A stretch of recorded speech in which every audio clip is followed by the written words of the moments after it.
الرحيم. يا أيها المزمل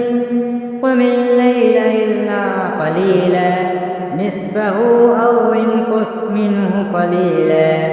أو زد عليه ورتل القرآن ترتيلا إن سنلقي عليك قولا ثقيلا إن ناشئة الليل هي أشد وأطهر وأقوم قيلا إن لك في النهار سبحا طويلا واذكر اسم ربك وتبتل إليه تبتيلا رب المشرق والمغرب لا إله إلا هو فاتخذه وكيلا واصبر على ما يقولون واهجرهم هجرا جميلا وذرني والمكذبين أولي النعمة ومهلهم قليلا إن لدينا أنكالا وجحيما وطعاما ذا غصة وعذابا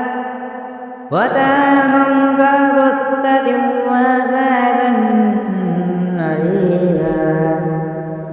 يوم ترجف الأرض والجبال وكانت الجبال كثيبا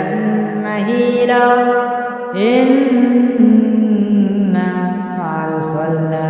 إليكم رسولا شاهدا عليكم كما أرسلنا إلى فرعون رسولا فعصى فرعون الرسول فأخذناه أخذا وبيلا فكيف تتقون إن كفرتم يوما يجعل ولدان شيبا السماء منفطر به كان مكتوبا إن هذه تذكرة فمن شاء اتخذ إلى ربه سبيلا إن ربك يعلم أنك تقوم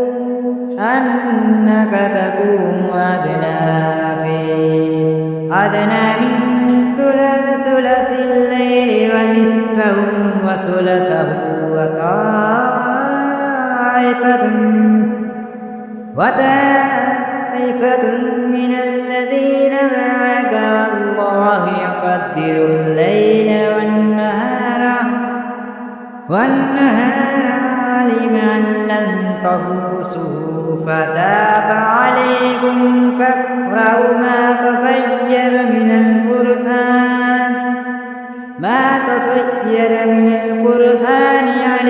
علم